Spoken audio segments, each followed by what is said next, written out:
Welcome, everyone. We are going to get started in just a couple of minutes as we wait for a few more folks to join us. But in the meantime, if you want to say hello in the chat and just write us from where you're calling in or dialing in from, we would love to see where you're joining us from.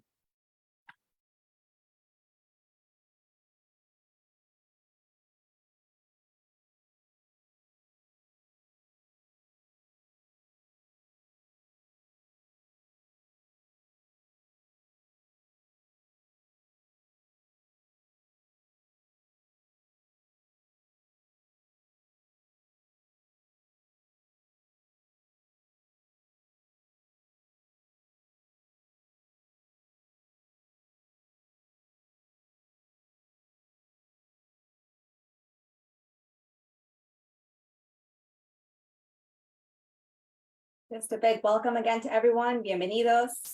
We're really happy that you have joined us today and share in this workshop about meaningful public participation. As we wait for a few more folks to join us, please go ahead and type in the chat. I see we have folks joining us from St. Petersburg, from Maryland, Albuquerque. Hope a few more friends will join us, and then we'll go ahead and get started. I also want to note that we both do speak Spanish and English. So for my friends who speak Spanish, estamos aquí para ayudarlas. Si tienen algunas preguntas, por favor, pónganlas en el chat y le ayudaremos con eso.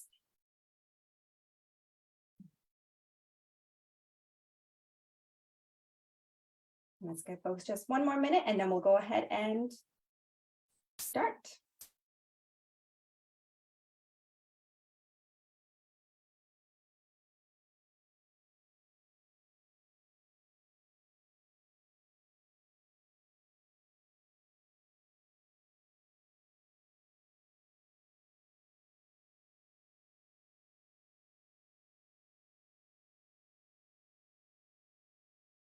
All right. Well, let's go ahead and get started as we wait for a few more folks to join. Once again, welcome everybody. Bienvenidos. We're really happy that you've joined us today. Taking part in a public comment period is really important and enables us to make our voice heard. So we're really excited for you to join us and learn the many ways that you can participate in an EPA public comment period.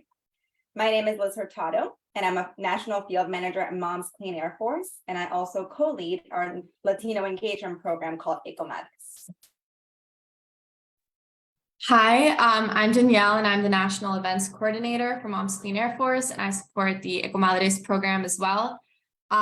Just as Liz just said, we're so grateful that you're joining us today, and we're here because your voice matters, especially when it comes to decisions that impact your community. We're here to share how you can engage in the rulemaking process to ensure that the most vulnerable communities get the environmental protections that they deserve. If you have any questions, please drop them in the chat and we'll have a Q&A at the end. And buenos días todas, me llamo Danielle, soy coordinadora de eventos para Moms Clean Air Force y apoyo el programa de EcoMadres también. Las dos hablamos español, entonces, aunque daremos la presentación en inglés, si tienen alguna duda, comentario o pregunta, por favor déjennos saber en el chat y nos aseguraremos de responder al final. Back to you, Liz. Thank you so much.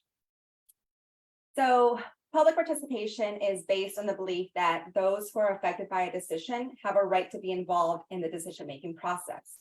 And when it comes to environmental protections, this really does involve all of us. Our communities, our families know best how these things in our air, in our soil, in our water affect us. So we are in a better position to shape those decisions and share how we can provide equitable solutions for our communities. Public participation also gives full consideration to public input in helping to shape the decision or the action. In this case, we are focusing our discussion around Environmental Protection Agency rules. And public participation also does contribute to better decisions because decision makers have more complete information. They have our shared perspectives, our shared stories, our lived experiences. They have these additional facts, values, and perspectives through our input, and that will help their on the decision-making process. Okay, so the Environmental Protection Agency's public comment periods are a chance to share your story, to make your voice heard, and to influence the environmental standards that protect the air that we breathe, the water that we drink, and the soil we grow our food in. This is actually a photo of our very own Liz with her daughter and mother in front of the Environmental Protection Agency just a couple of weeks ago, and she was invited to talk during an announcement of a new clean trucks and cars rule that we are very proud of. So how does the EPA's public comment process work? When the EPA proposes a new or updated rule, the public has the opportunity to provide comments on these rules. The most important thing to keep in mind in regards to these public comment periods is that you don't need to be a scientist or an expert to give your opinion on a particular rule and share why it matters to you, to your family, and to your community. So at Moms Clean Air Force and EcoMadres, we try to provide you with the tools to help make your voice heard, whether it's by signing a petition to urge the EPA to enact stronger regulations, or by helping you to write your testimony, to share your personal perspectives and concerns during a virtual public hearing that is held by the EPA itself. And we'll get into the different ways that you can engage in this comment periods throughout the presentation. But again, we're here to help you because your story matters, and the agency must consider what the public says, especially when the public points out flaws in a regulation or unconsidered impacts of a regulation. So after the comment period closes, the agency reviews all the comments and conducts a comment analysis, and then decides whether to proceed with the rulemaking process or issue a new or modified proposal. And I'll pass it on to Liz to talk about environmental justice, which is at the core of why public participation is so important and valuable. That's exactly right. When we talk about environmental protections, we must talk about environmental justice. Environmental justice is the degree to which people are treated equally and meaningfully involved with respect to the development, implementation, and enforcement of environmental protection policies. So the impacts of climate change and environmental degradation in the United States are not evenly distributed. Communities of color, low-income families, and rural and indigenous communities have long suffered disproportionate and cumulative harm from air pollution, water pollution, and toxic sites. These pollution sources tend to be located near disadvantaged communities, which increases exposure to harmful pollutants. And these populations have been and continue to be unjustly exposed to health-threatening air pollution in their homes, their neighborhoods, schools, and workplaces. And due to its disproportionate impact on health, environmental justice is definitely a human rights issue. Who can agree with that statement? That's why at Moms Clean Air Force and EcoMadres, we fight for justice in every breath. And so earlier this month, along with another few proposals that EPA put out, the EPA did propose to strengthen and update the mercury and air toxic standard. This is also known as MATS. And what this does is it reduces the amount of mercury emissions from power plants. So in the United States, coal-fired power plants are the single biggest source of mercury emissions. When coal is burned for energy, mercury is released into the air. And these power plants are actually responsible for over 50% of the mercury pollution in our air. So amongst other standards as part of this proposal, MATS would require that coal plants continually monitor their emissions. These standards are incredibly important for anyone affected by hazardous air pollution, which includes our children and particularly vulnerable segments of the population, such as indigenous communities, low-income communities, and people of color who live near power plants. So as we mentioned before, these standards would help protect not only public health, but it would also help advance environmental justice. So where does most of human exposure to mercury happen? As you may know, the answer is through the consumption of fish. The mercury that is emitted into the air that Liz just talked about falls back to the ground and into the rivers and lakes and eventually accumulates in the fish that we eat. Feel free to scan this QR code and check out some of our Moms Clean Air Force resources on mercury if you want to dig into it a little bit more. But now I'm going to switch over to just some of the health impacts that are caused by mercury exposure. So the science behind the health impacts of this kind of contamination is clear, and no amount of mercury is safe in our water, in our air, or in our soil. Exposure to mercury can have a wide range of impacts on human health. In adults, high levels of mercury exposure can cause harm to the brain, to the heart, lung, kidneys, and immune system, but it's especially dangerous to developing babies and children. Mercury exposure can cause brain damage in infants and can affect a child's ability to walk, to talk, to read, and to learn. So reducing these emissions from power plants will really help to prevent countless premature deaths, heart attacks, asthma attacks, and hospital and emergency room visits. So as you can see, communities across the country are being greatly exposed to the harms of this pollution every day, and emissions of mercury and other air toxics disproportionately harm vulnerable communities. For example, as Liz mentioned, in Native American populations where fishing is a vital part of the culture and where community members traditionally consume fish at higher rates than the general population, are at higher risk of mercury exposure. Black communities living below the poverty line in the Southeast who rely on fish they catch to eat are also disproportionately exposed. And additionally, Latino communities are also facing a disproportionate exposure to mercury because of a combination of factors, including cultural, economic, and linguistic factors that Liz will get into a little bit more. That's right. So some of these stats are a little alarming. Like nearly 2 in 5 Latinos live within a 30-mile radius of a power plant.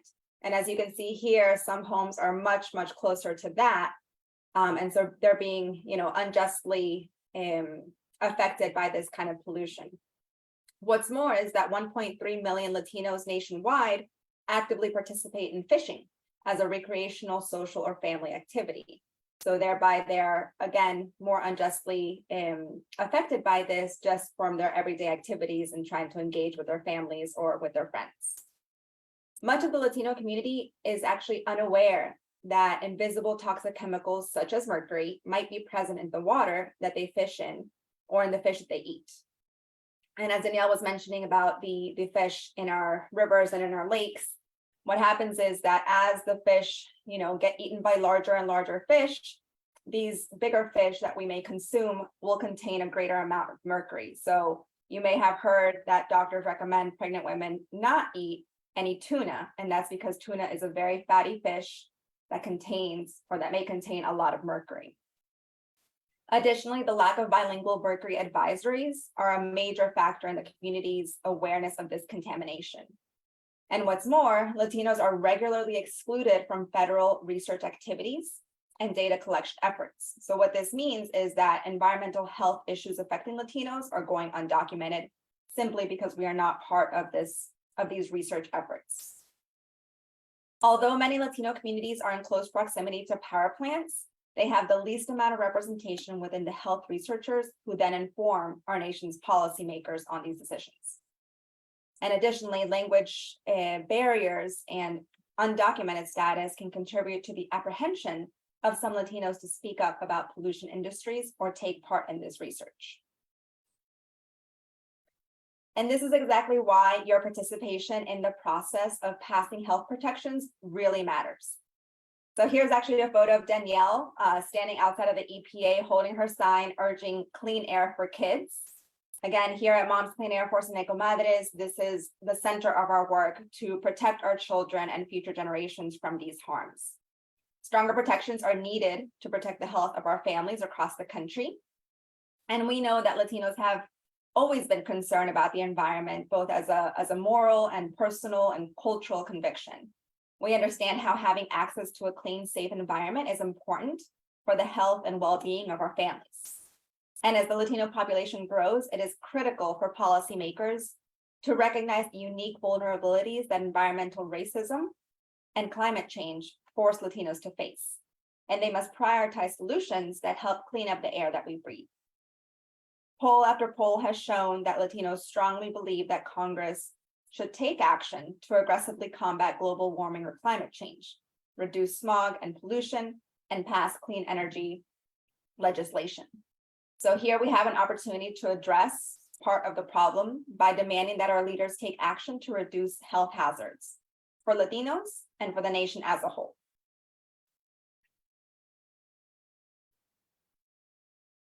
So how can you participate during this open comment period? And I do think if you click maybe next, the other part, yeah. So you can either go to our momscleanairforce.org website, which I'll put the link in the chat as well, and take action by signing our petition, or you can contact us and we will work with you to help you prepare to write and deliver your testimony, to share your personal story and perspectives during a virtual public hearing that is held by the EPA. So let's walk through these two options. So number one is the petition. Again, you can go to the website, click on take action, and then click on sign a petition. Once you're on that page, you'll see background information on the proposed actions. In this case, we're talking about the Mercury and air toxic standards petition, and asking the EPA to strengthen these regulations. If you don't want to go through all those steps, you can also just scan the QR code that's here and it'll take you directly to the Mercury petition. Once you're there, just fill out these boxes with your information. You can always add your own comments and customize the comment section, and then submit. And then Liz, yes, onto the testimony option. Yes, so another way that you can participate in this comment period is by providing your own testimony during a virtual public hearing. Nowadays, and actually ever since 2020 when COVID occurred, these public hearings have been held in a virtual setting over Zoom, so it makes it a lot more easy to fit into your schedule and participate on your own time. So this hearing for the Mercury and air toxics virtual public comment period will actually occur on Tuesday, May 9th. So please be sure to mark your calendars. May 9th will be your opportunity to share your story, share your testimony, and tell the EPA why stronger protections are important to you. So here we're gonna watch my short version of a testimony. Again, this is very similar to what you would do when you log on to your hearing. Public testimonies are usually max 3 minutes, so it's not really a huge long speech that you have to prepare. And so this is just an example for you guys to see what that might look like. Good afternoon. My name is Liz Hurtado, and I'm a National Field Manager for Moms Clean Air Force and its Latino engagement program, EcoMadres. I am a mother of 4 living in Virginia Beach, Virginia. As a mother, I made a commitment to always keep my children safe, which is why I'm here today to voice my support of EPA's proposal to strengthen the mercury and air toxic standards. No amount of mercury exposure is safe for a child's brain. We must keep mercury and other toxics from spewing out of coal-fired plants and ending up in our air, water, soil, and food. Though we've made progress on cleaning up mercury pollution, there's still a long way to go, and stronger standards are needed. Strengthening mercury standards are critical for environmental justice in the communities most impacted by pollution from coal plants. They are critical for communities that rely on fishing as a primary food source, for cultural identity, or for economic reasons. And they are critical for babies and children, whose developing brains can be permanently impacted by mercury exposure, leading to developmental delays, learning disabilities, behavioral problems, and birth defects. We cannot continue to sacrifice public health. Protecting public health means keeping everyone's air clean and safe to breathe. I am hopeful for a future in which my kids breathe clean air. So I once again urge the EPA to move swiftly to finalize the proposed mercury and air toxic standards. Thank you for the opportunity to testify today. Good afternoon. So I hope that was somewhat painless in seeing what it would be like to join one of these virtual public hearings. And now here I want to walk through the different, sections of what your testimony might be like to really help you learn a little bit about the process of how to write your own testimony. So first, of course, you want to introduce yourself, tell them who you are and why you're there. You can share, if you're part of any organization, if you're part of Moms or EcoMadres, please be sure to mention that as well. We really love to show up in full force and let the EPA know that moms and anyone who is vested in their children's health are there to make their voice heard. Then you'll want to share your personal reason for testifying. This is the most important part of your testimony. The EPA has told us time and time again that they really want to hear how it personally affects us, what it means to us to have these stronger regulations. And so this is probably the meat of your testimony. You want to use examples from your own life to show why you think regulatory action is important. And then you can describe the benefits of these strong standards. And don't worry about including any highly technical information. There will actually be experts on this topic attending each hearing who can discuss the technical aspects of the rule. So again, you don't need to be an expert in this. What they really want to hear is your own personal story. And then finally comes your conclusion. This is your chance to reiterate your position and thank the panel. So as you heard me in my video, you can say, once again, I urge the EPA to swiftly finalize the strongest mercury and air toxic standards to protect my family, my community, my children, future generations. And thank you for your time. So as a reminder, the virtual hearing for MATS is on Tuesday, May 9th. And this is where you'll have an opportunity to share your story and make your voice heard. And as we've mentioned, we are really here to help you. There's many ways that you can connect with us. And if you have any questions about how to participate, or if you'd even like any help in writing your testimony, we can help you with that. So please be sure to contact us via emails at EcoMadres@momscleanairforce.org. Again, we are available to help you in English and in Spanish. Si necesitan alguna ayuda, estamos aquí para ayudarlas en su idioma. And also to say that the EPA virtual hearing can be contacted to request accommodations for a specific language. So if you prefer to do the testimony in Spanish or another language that is not English, they can provide that accommodation for you to be able to assist you. And also, as you can see, we have the QR code here for the MATS petition. So if you didn't get a chance to scan that earlier, please go ahead and scan that now. And at the very minimum, you can provide your written testimony, or excuse me, your written comment via the form that is already populated for you. You just have to enter your own information, which may be your first name, last name, I believe an email address and phone number, and you can click submit. This information does not get sent elsewhere. This is actually just part of our own Moms membership. So if you do take an action with us, you'll be added to our listserv to receive additional information. We usually send information out weekly so that you can stay in touch with what we're up to and any asks that we're making to our agencies to, again, protect the health of our children and for future generations.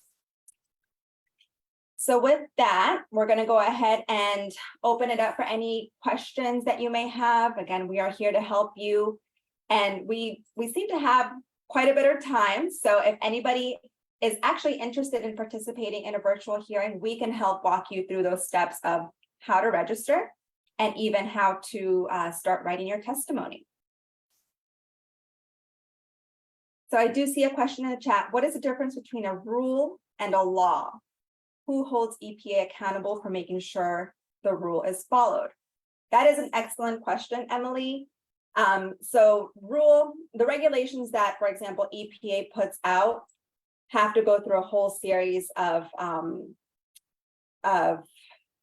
this comment period, for example. So usually there's anywhere from 30 to 90 days on the greater end of a comment period where people have the opportunity to provide, again, their comments, their concerns, their reasoning for why they're either opposing or supporting the rule. And then EPA has to go through and review each one of those comments. And in many of these cases, they receive thousands upon thousands. So they go through this whole review period and then decide whether they need to strengthen or modify before publishing the final rule or regulation.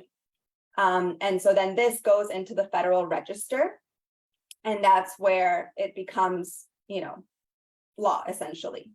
And as far as who holds EPA accountable, I think there's a number of different stakeholders that, including us, right, that need to hold EPA accountable and make sure that they are following through with what they have promised in these regulations.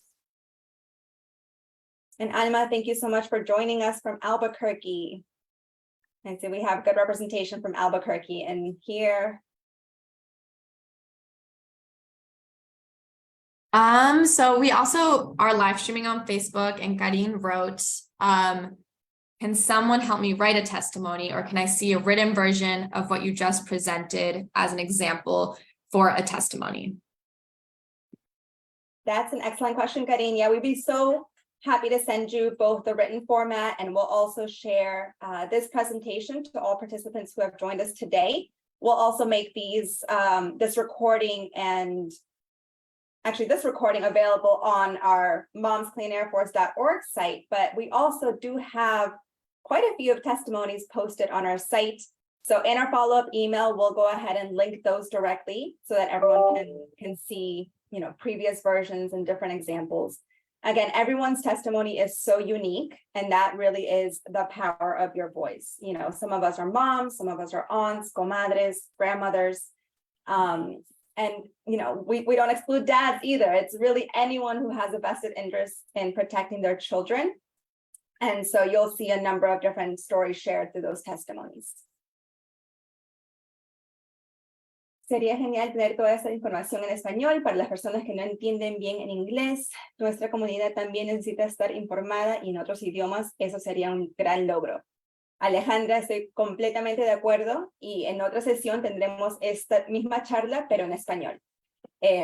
So Alejandra was sharing that we would, that this information would be greatly important to have in Spanish as well. And so I was just mentioning that we will plan to host a second workshop specifically in Spanish. This is the first one that we've led here, and we wanted to see what the momentum was, how many folks we would get tuned in. And I'm so glad that many of you have.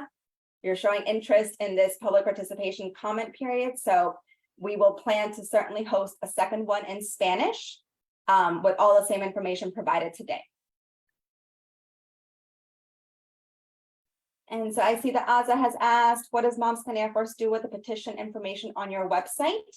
Yes, so once the petition comment period comes to a close, Moms actually collects all that information and then actually submits it into the Federal Register where the comments are being received. So again, we kind of help alleviate that process for you of having to go to the website and submit it yourself.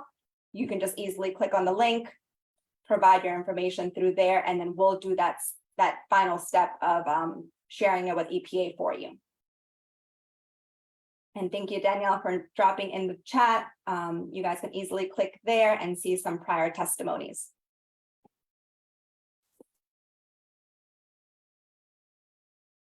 Yes, putting it very clearly, the goal is to eventually shut down all of these power plants. And I'm sorry why my camera just went a little fuzzy. But yes, a lot of them have already been shut down, and that is in large thanks to the mercury and air toxic standards. Since, don't quote me on this, guys, but I think it was 2011 when they were first introduced. And since then, something like 90% of them have already been shut down. These regulations have been enforced. And so the ultimate goal would be to have all those power plants closed down.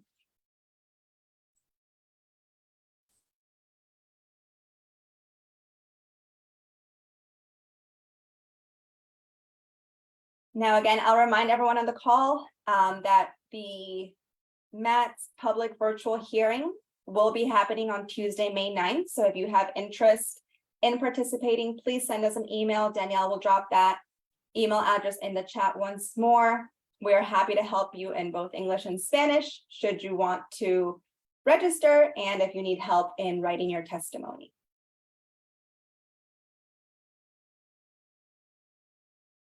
And for folks on Facebook, we'll be sure that this video recording is available to you in our video section. So if you have any questions, you can always follow up. So yeah, I think that's it with the questions, but echoing everything Liz said, thank you all so much for being here, and also just like the momentum and how important it is to have this in both languages is so important. So yeah, hopefully we'll be able to follow up with those resources. Pero muchas gracias a todos por estar acá. Y sí, si tienen preguntas, nos pueden mandar un correo. Y o escribirnos en las redes sociales, como quieran, pero muchas gracias. Gracias.